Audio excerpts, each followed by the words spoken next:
UP BEd के लिए वस्तुनिष्ठ प्रश्न जो हैं उसे हम इस वीडियो में साझा करेंगे। ऐसे प्रश्न परीक्षाओं में लगभग हर प्रतिवर्ष प्रवेश परीक्षा में देखने के लिए मिलते हैं। तो देखिए, पहला प्रश्न जो है वो बिना किसी देरी के हम देखते हैं। पहला प्रश्न दिया गया है, शब्द किसे कहते हैं। इसके लिए 4 विकल्प निर्धारित है। उसमें दिया गया है कि एक या एक से अधिक सार्थक वर्ण समूह को हम शब्द कहते हैं, या एक या एक से अधिक वर्णों के मेल को हम शब्द कहते हैं, या ध्वनि की छोटी इकाई को हम शब्द कहते हैं, या भाषा की सबसे छोटी इकाई को शब्द कहते हैं। तो आप जानते हैं कि भाषा की सबसे छोटी इकाई को हम वर्ण या ध्वनि कहते हैं। ध्वनि की सबसे छोटी इकाई को हम शब्द नहीं कह सकते। एक या एक से अधिक वर्णों के मेल को एक से एक अधिक वर्णों के मेल को भी हम शब्द नहीं कह सकते। इसलिए नहीं कह सकते, देखिए आप सोच रहे होंगे कि वर्ण जो है वह एक या एक से अधिक वर्णों से मिलकर बनता है शब्द, परंतु देखिए एक से अधिक जब वर्ण मिलते हैं तो मान लीजिए कि वह निरर्थक शब्द भी हो सकते हैं, यानी उसका कोई अपना अर्थ नहीं हो सकता। जैसे कि म, क, ल, यह भी आपने देखा कि म एक वर्ण है, क एक वर्ण है और ल भी एक वर्ण है। ये तीनों को हमने मिलाया तो ये शब्द नहीं बना, इसका कोई अर्थ नहीं निकला, इसलिए हम इसे शब्द नहीं कह सकते। शब्द हम उसे कह सकते हैं जिसका एक सार्थक अर्थ हो, ठीक है। जैसे एक या एक से अधिक सार्थक वर्ण समूह को हम क्या कह सकते हैं, शब्द कह सकते हैं, क्योंकि जब हम एक या एक से अधिक सार्थक वर्ण समूह को हम शब्द की संज्ञा इसलिए देखते हैं क्योंकि जब वर्णों का समूह होता है तो उसका एक सार्थक अर्थ निकलता है। तो ऐसे ही शब्द जो बनते हैं उसको हम शब्द की श्रेणी में रखते हैं। आशा करते हैं कि समझ में आपको आया होगा। आगे देखिए, नेक्स्ट प्रश्न दिया गया कि महाराष्ट्र में किस भाषा का प्रयोग अधिक होता है। तो महाराष्ट्र में जो है मराठी भाषा का प्रयोग सबसे अधिक होता है, ये तो आप जानते होंगे। अगला प्रश्न है कि हिंदी भारत के कितने राज्यों की राजकीय भाषा है। तो हिंदी जो है वो भारत के 10 राज्यों की राजकीय भाषा है। अगला प्रश्न दिया गया कि संविधान के किस अनुच्छेद में हिंदी को राजभाषा माना गया है। तो संविधान के अनुच्छेद 343 में हिंदी को राजभाषा माना गया है। अगला प्रश्न है कि किसने कहा था कि शब्द की ज्योति न जली होती तो विश्व अंधकारमय होता। तो महर्षि दंडी जो हैं उन्होंने कहा था कि शब्द की ज्योति न जली होती तो विश्व अंधकारमय होता। अगला प्रश्न है कि पाणिनि की रचनाकार का नाम लिखिए। तो पाणिनि जो है उसकी रचना का नाम लिखिए। तो आपको 4 विकल्प दिए गए हैं, वेदांग, ज्योतिष, अष्टाध्यायी, अर्थशास्त्र, नाट्यशास्त्र। तो पाणिनि की जो रचना है वो बहुत ही फेमस रचना है, अष्टाध्यायी, ठीक है, अष्टाध्यायी। अगला प्रश्न दिया गया है कि व्याकरण से किसके अस्तित्व की जानकारी नहीं मिलती, ध्वनि, शब्द, वाक्य या लिपि। तो व्याकरण से किसके अस्तित्व की जानकारी नहीं मिलती, तो जो व्याकरण है उससे लिपि की अस्तित्व की जानकारी हमें नहीं मिलती। अगला प्रश्न दिया गया है कि हिंदी भाषा की लिपि क्या है। तो हिंदी भाषा की लिपि देवनागरी है, ये तो आप आसानी से कर सकते हैं। अगला प्रश्न दिया गया है कि हिंदी को मानक रूप प्रदान करने का सर्वप्रथम प्रयास किसने किया। तो हिंदी को मानक रूप प्रदान करने का सर्वप्रथम प्रयास जो है किशोरीदास वाजपेयी जी ने किया था। अगला प्रश्न दिया गया है कि स्वामी दयानंद सरस्वती ने किसकी रचना हिंदी भाषा में की। तो सत्यार्थ प्रकाश जो है वो स्वामी दयानंद ने इसकी जो भाषा है वो हिंदी में की थी, यानी कि यह जो रचना थी सत्यार्थ प्रकाश दयानंद सरस्वती की वह हिंदी भाषा में थी। अगला प्रश्न दिया गया कि कन्नौजी हिंदी की किस उपभाषा की एक बोली है। तो पश्चिमी हिंदी की एक बोली है। अगला प्रश्न देखिए, दिया गया है कि निम्न में से कौन बिहारी हिंदी की बोली है। तो मगही जो है वो बिहारी हिंदी की बोली है। अगला दिया गया है प्रश्न कि भाषा का आरंभ होता है। तो भाषा का आरंभ जो होता है वो ध्वनि से होता है। देखिए 14वें प्रश्न की ओर हम बढ़ते हैं। 14वां प्रश्न दिया गया कि भाषा के प्रमुख अव्यय कौन कौन से हैं।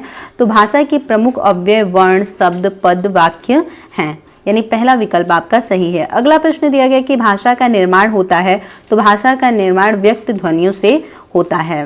भाषा की सार्थक लघुत्तम इकाई कौन सी है। तो भाषा की सार्थक लघुत्तम इकाई ध्वनि है। अशोक के शिलालेख ब्राह्मी लिपि तथा किस भाषा में उत्कीर्ण किए गए थे। तो अशोक के शिलालेख ब्राह्मी लिपि प्राकृत भाषा में उत्कीर्ण हैं। 18वां प्रश्न है कि अमीर खुसरो ने हिंदी के लिए क्या प्रयुक्त किया? तो अमीर खुसरो ने हिंदी के लिए हिंदवी प्रयोग किया था। पूर्वी हिंदी का संबंध माना जाता है, तो पूर्वी हिंदी जो है उसका संबंध अर्धमागधी अपभ्रंश से माना जाता है। हिंदी की कितनी बोलियां हैं? तो हिंदी की 18 बोलियां हैं। राजकीय कार्यों में प्रयुक्त होने वाली भाषा कहलाती है, तो राजकीय कार्यों में प्रयुक्त होने वाली भाषा राजभाषा कहलाती है। हिंदी की उपभाषाएं कितनी हैं? तो हिंदी की जो उपभाषाएं हैं वो 5 हैं। हिंदी अपनी किस बोली का मानक रूप है? तो हिंदी जो है वो खड़ी बोली का मानक रूप है। भारत में भाषाओं का साहित्यिक विकास क्रम माना जाता है संस्कृत, पाली, प्राकृत, अपभ्रंश। देखिए ये जो प्रश्न है इसे अच्छी प्रकार से याद करेंगे कि भारत में भाषाओं का साहित्यिक विकास क्रम माना जाता है, तो संस्कृत पहले, फिर पाली उससे बनी, फिर प्राकृत, फिर अपभ्रंश। ठीक है। 25वां जो प्रश्न है उसमें दिया गया है कि निम्नलिखित में से कौन पूर्वी हिंदी की बोली नहीं है? तो ब्रज जो है वो पूर्वी हिंदी की बोली नहीं है। निम्नलिखित में से कौन एक भाषा है? तो पाली जो है वो निम्नलिखित में से एक भाषा है। 27 नंबर प्रश्न की ओर बढ़ते हैं। 27 नंबर प्रश्न दिया गया कि निम्नलिखित में से किसने मैथिली में भी रचनाएं की? तो विद्यापति जो है वो मैथिली में भी रचनाएं किए थे, जबकि जयदेव, सूरदास, बिहारी जी ने मैथिली में रचनाएं नहीं की हैं। निम्नलिखित में से कौन सा प्रांत हिंदी क्षेत्र के अंतर्गत नहीं आता है? तो 4 विकल्प दिए गए, हरियाणा, उत्तराखंड, गुजरात, झारखंड। तो निम्नलिखित में से कौन सा प्रांत हिंदी क्षेत्र के अंतर्गत नहीं आता है? तो गुजरात जो है वो हिंदी क्षेत्र के अंतर्गत नहीं आता है। हिंदी दिवस किस दिन मनाया जाता है? तो आप तो जानते हैं कि 14 सितंबर को हिंदी दिवस मनाया जाता है। अगला प्रश्न है कि बिहारी हिंदी के अंतर्गत कौन सी बोली नहीं आती है? तो अवधी जो है वो बिहारी हिंदी के अंतर्गत नहीं आती है। बाकी मैथिली, मगही, भोजपुरी ये तीनों जो हैं वो बिहारी हिंदी के अंतर्गत आती हैं। निम्नलिखित में से किस राज्य की राजकीय भाषा हिंदी नहीं है? तो पंजाब की राजकीय भाषा हिंदी नहीं है। बाकी उत्तराखंड, हरियाणा, मध्य प्रदेश की राजकीय भाषा हिंदी है। किस देश में हिंदी बोली तथा लिखी जाती है? तो मॉरिशस जो देश है उसमें हिंदी बोली भी जाती है और लिखी भी जाती है। मेवाती हिंदी किस भाषा वर्ग से संबंधित है? तो राजस्थानी से संबंधित है। कौन सी बोली हिंदी की उपभाषा पहाड़ी की नहीं है? तो कोंकणी जो है वो हिंदी की उपभाषा पहाड़ी की नहीं है। निम्न में से कौन सत्य है? हिंदी भारत की राष्ट्रभाषा तथा राजभाषा दोनों है। तमिलनाडु की राजकीय भाषा हिंदी है। इंडोनेशिया की आधी आबादी हिंदी बोलती है। अवधी बिहार के दक्षिणी जिलों में बोली जाती है। तो निम्नलिखित में से कौन सा सही कथन है? तो भारत की राष्ट्रभाषा तथा राजभाषा दोनों हिंदी है। यह कथन जो है वो सत्य है। अगला प्रश्न दिया गया कि भाषा संस्कृत की किस धातु से निष्पन्न हुई है? तो भास धातु से। संस्कृत के भास धातु से भाषा जो है उसका वो हुआ है, जन्म हुआ है। आगे 37 नंबर प्रश्न दिया गया है कि निम्न में से कौन सा शब्द फारसी का नहीं है? तो जो संस्कृत है वो फारसी का शब्द नहीं है। निम्न में से किसे आधुनिक आर्य भाषा नहीं माना जाता है? तो अपभ्रंश को आधुनिक आर्य भाषा नहीं माना जाता है। प्राकृतिक भाषाओं में अपभ्रंश के परिनिष्ठित रूप का विकास कहाँ हुआ? तो प्राकृतिक भाषाओं में अपभ्रंश के परिनिष्ठित रूप का विकास मध्य भारत में हुआ था।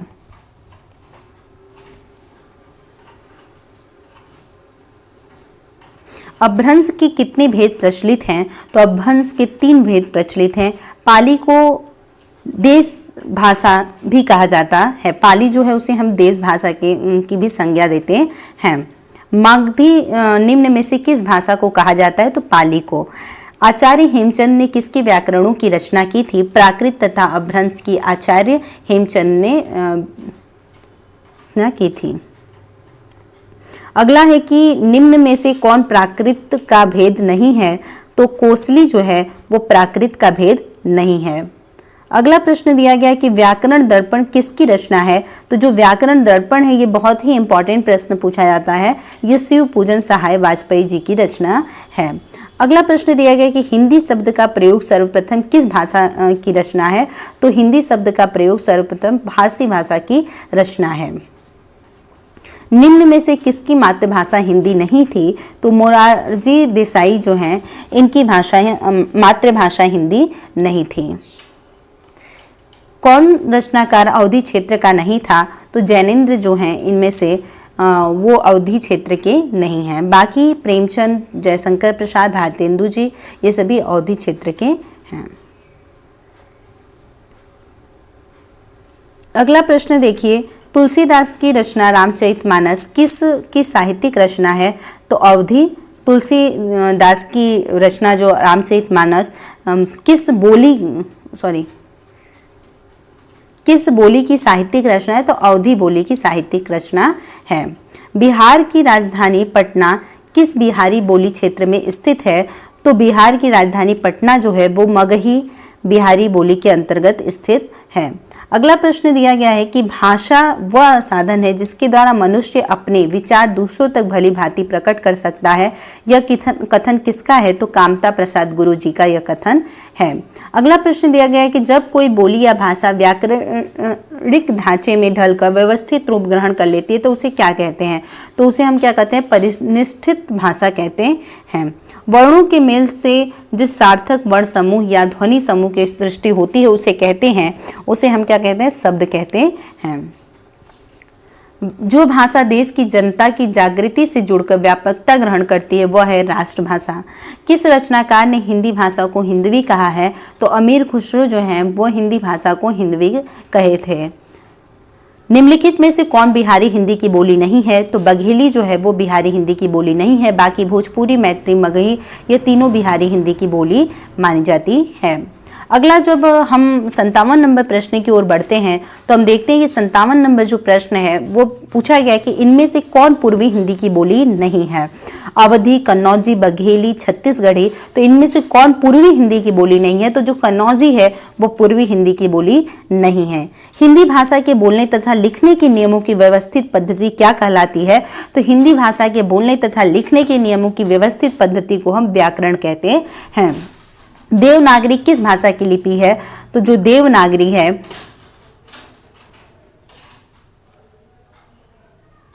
हिंदी, नेपाली, मराठी, उर्दू। तो आप जानते हैं कि जो हिंदी भाषा है इसकी जो लिपि है वो क्या है? देवनागरी है।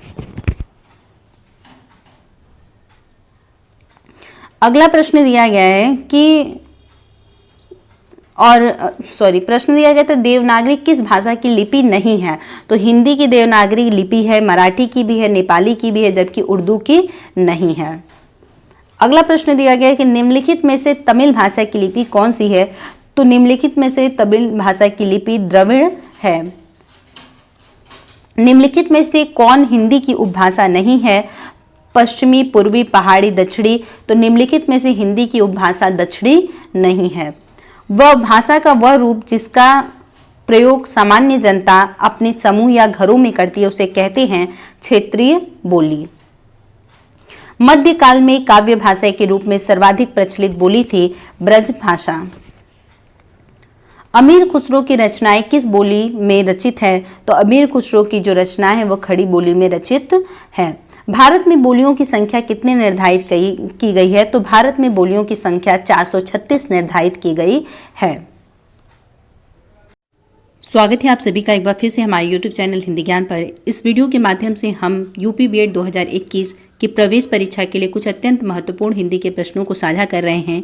ये प्रश्न आपके लिए इसलिए लाभदायक हैं क्योंकि ऐसे ही प्रश्न प्रतिवर्ष प्रवेश परीक्षा यूपी बीएड में पूछे जाते हैं। यूपी बीएड का जो प्रारूप होता है प्रश्न पत्र का वो बहुत ही सरल होता है। अगर आप ऐसे प्रश्नों को तैयार करते हैं तो आसानी से आप सरकारी सीट प्राप्त कर सकते हैं। आइए हम बिना किसी देरी के देखते हैं पहला प्रश्न जो कि इस प्रकार दिया है कि हिंदी वर्णमाला में वर्णों की संख्या कुल कितनी है? तो हिंदी वर्णमाला में वर्णों की संख्या जो है वो 52 है। इनमें से कौन सी ध्वनि अंतस्थ नहीं है? तो जो ब है वो अंतस्थ ध्वनि नहीं है, जबकि ल व र यह सभी अंतस्थ ध्वनि हैं। इनमें से ऊष्म वर्ण कौन सा है? तो ऊष्म वर्ण जो है वो श है, यानी तीनों स जो है वो ऊष्म वर्ण में आते हैं। री को वर्णमाला में स्थान दिया गया है स्वर में। री जो है उसको स्वर में स्थान दिया गया है। पांचवा प्रश्न दिया गया है कि निम्न में कौन मूर्धन्य ध्वनि नहीं है, तो ढ जो है वो मूर्धन्य ध्वनि नहीं है। द ध्वनि का उच्चारण स्थान के आधार पर होता है, तो द ध्वनि का उच्चारण स्थान के आधार पर क्या होता है, तो दंत है। इसका हम एक आपको लास्ट में एक चार्ट दे देंगे, जिसके माध्यम से चार्ट के माध्यम से आप देख सकते हैं कि द ध्वनि किस उच्चारण स्थान से बोली जाती है या कोई भी अन्य ध्वनियाँ किस उच्चारण स्थान से बोली जाती हैं। निम्न में कौन सही नहीं है, तो त थ दंत व्यंजन हैं। व्यंजनों का उच्चारण बिना स्वर के हो सकता है। य व अर्ध स्वर हैं। श श श उष्म व्यंजन हैं। तो आप लिखेंगे कि जो व्यंजनों का उच्चारण स्वरों के बिना हो सकता है, यह जो है वो गलत है, क्योंकि व्यंजन जो है वो स्वरों के बिना बोले ही नहीं जा सकते हैं। निम्न में कौन प्रक्रमित व्यंजन है, तो निम्न में से र जो है वो प्रक्रमित व्यंजन है। तंतों से उच्चारित होने वाले व्यंजन है फ व। अगला प्रश्न दिया गया है कि निम्न में से किस वर्ण का उच्चारण स्थान कंठ नहीं है, तो ढ जो है उसका उच्चारण स्थान कंठ नहीं है। निम्न में कौन संयुक्त वर्ण नहीं है, तो जो री है वो संयुक्त वर्ण नहीं है। निम्न में कौन सही है, च छ ज झ स्पर्श संघर्षी हैं, यह सही है, बाकी आप पढ़ लीजिएगा, सही नहीं है। निम्न में से कौन सही शब्द है, तो परीक्षा जो है वो सही शब्द है, बाकी ये सारी चीज़ें क्या है, इसकी कहीं वर्तनी गलत है, तो सारी चीज़ें गलत हैं, यानी सही तरह के शब्द नहीं है, बल्कि परीक्षा जो है इस प्रकार लिखा जाता है। ऐसे प्रश्न भी आपको परीक्षाओं में देखने को मिलेंगे। निम्न में से कौन सही शब्द है, पुरुष जो है वो सही शब्द है। क प्लस ए से निर्मित रूप है के। ग प्लस पढ़ाऊ से निर्मित रूप है गु। निम्न में से कौन सत्य है, स्वर का उच्चारण स्वतंत्र रूप से होता है, यानी जब हम स्वर बोलते हैं तो वो स्वतंत्र रूप से बोलते हैं, जबकि व्यंजन के लिए हमें स्वरों की सहायता लेनी पड़ती है। अगला प्रश्न दिया गया है कि इनमें से कौन ऊष्म ध्वनि नहीं है, तो जो छ है वो ऊष्म ध्वनि नहीं है, बाकी ये तीनों जो श होते हैं वो ऊष्म ध्वनि होते हैं। अगला प्रश्न है कि अनुतान का संबंध है, उच्चारण के उतार चढ़ाव से अनुतान का संबंध होता है। निम्न में कौन सही है, अल्प प्राण में मुख से वायु की कम मात्रा निकलती है। यह जो कथन है वो सही है कि अल्प प्राण में, अल्प मतलब ही होता है छोटा, या छोटा मतलब कम, ठीक है। एक तरह से इस तरह से आप अपने दिमाग में रखेंगे कि अल्प प्राण में मुख से वायु की जो मात्रा है वो कम निकलती है। अल्प का मतलब छोटा यानी कम, ठीक है। तो अल्प प्राण से मुख से जो वायु निकलती है वो कम निकलती है। निम्न में से कौन महाप्राण नहीं है, तो प जो है वो महाप्राण नहीं है, जबकि श श ख को बोलने में आपको ज़्यादा वायु की आवश्यकता पड़ती है। निम्न में से कौन एक अल्प प्राण ध्वनि है, तो जो क है वो अल्प प्राण ध्वनि का उदाहरण है। निम्न में से किस शब्द की वर्तनी शुद्ध है, आगामी। आगामी नहीं होता है, आगामी होता है, ठीक है। तो सी नंबर सही है। अगला प्रश्न दिया गया है कि निम्नलिखित में से कौन सा शब्द शुद्ध है, तो आक्रामक जो है वो सही शब्द है। 25 नंबर प्रश्न की ओर हम बढ़ते हैं। तो 25 नंबर प्रश्न दिया गया है, निम्न में से किस युग्म को अर्ध स्वर कहा जाता है, तो सी नंबर जो है, निम्न में से किस युग्म को अर्ध स्वर कहा जाता है, तो ए नंबर आपका सही होगा। य और व को जो अर्ध स्वर कहा जाता है। कौन सा वर्ण ओष्ठ नहीं है, तो न जो है वह ओष्ठ वर्ण नहीं है। निम्न में से असत्य है, तो ओष्ठ व्यंजन है, यह कथन जो है वो असत्य है। च वर्ग है, तालव्य से संबंध रखता है, तालव्य ध्वनि से, ठीक है। निम्न में से कौन पार्श्विक वर्ण है, तो ल जो है वो पार्श्विक वर्ण है। निम्नलिखित में से कौन उच्छिप्त व्यंजन है, तो ड ढ यह उच्छिप्त व्यंजन की श्रेणी में आते हैं। य को वर्णमाला में माना जाता है संयुक्त व्यंजन। निम्न सूचियों को सही विकल्प का चयन कर सुमेलित कीजिए, तो आपको बी ऑप्शन जो है सही है, स्क्रीनशॉट लेके आप देख लेंगे। छ का निर्माण किन दो वर्णों के मेल से होता है, तो क और श के निर्माण से छ का जन्म होता है, ठीक है। क और श को मिलाते हैं आप तो छ बनता है। 34 नंबर प्रश्न की ओर हम बढ़ते हैं। 34 नंबर प्रश्न दिया गया है कि निम्न में कौन अंतस्थ व्यंजन वर्ण नहीं है? य, र, ल, व, सॉरी अंतस्थ व्यंजन नहीं है। ब दिया गया है तो यह अंतस्थ व्यंजन नहीं है। वर्णमाला में से किसे स्पर्श संघर्षी भी कहा जाता है? तो च वर्ग को स्पर्श संघर्षी भी कहा जाता है। निम्न में से कौन व्यंजन वर्ण दंत्य नहीं है? तो फ जो है वो दंत्य व्यंजन वर्ण नहीं है। निम्न में से कौन स्पर्श व्यंजन नहीं है? तो यह जो है वो स्पर्श व्यंजन नहीं है। निम्न में से कौन संयुक्त स्वर का उदाहरण नहीं है? तो जो आ है वो संयुक्त स्वर का उदाहरण नहीं है। विसर्ग का प्रयोग कैसे शब्दों में होता है? तो विसर्ग का प्रयोग जो है वो तत्सम शब्दों में होता है। निम्न में से किस शब्द में शुद्ध मात्रा प्रयुक्त होती है? तो रेणु जो है, रेणु ये जो है इसमें शुद्ध मात्रा का प्रयोग किया गया है। किस स्वर का कोई मात्रा चिन्ह नहीं है? तो जो अ है इसका कोई मात्रा चिन्ह नहीं होता है। कि आ का ऐसे होता है, ओ का आपने देखा ऐसे है, ए का ऐसे है, ये चीज़ देखा है, ए का ऐसे, जबकि अ का कोई मात्रा चिन्ह नहीं होता है। अगला प्रश्न दिया गया है कि निम्न में से कौन अघोष वर्ण नहीं है?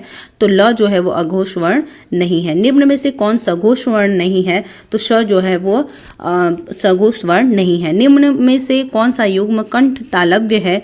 तो ए जो है वो कंठ तालव्य है। अ का उच्चारण स्थान है कंठोस्थ, स का उच्चारण स्थान मूर्धन्य है, स का उच्चारण स्थान तालव्य है,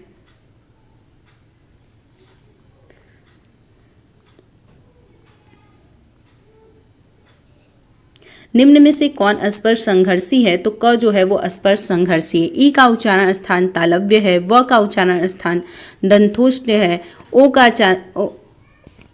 का उच्चारण स्थान कंठ है, फ का उच्चारण स्थान ओष्ठ है, ध का उच्चारण स्थान दंत है। प्रयत्न के आधार पर र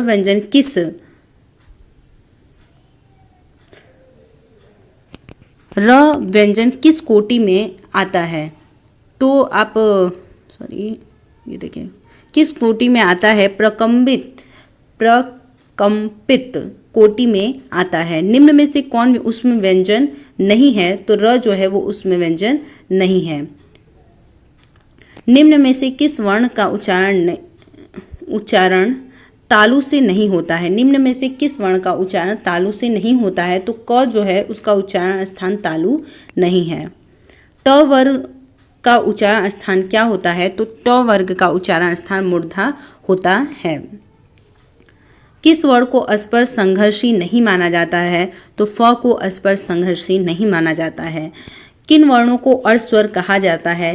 तो य व को अर्ध स्वर कहा जाता है। निम्न में से कौन अंतस्थ व्यंजन वर्ण का उदाहरण नहीं है? तो जो स है वो अंतस्थ व्यंजन वर्ण का उदाहरण नहीं है।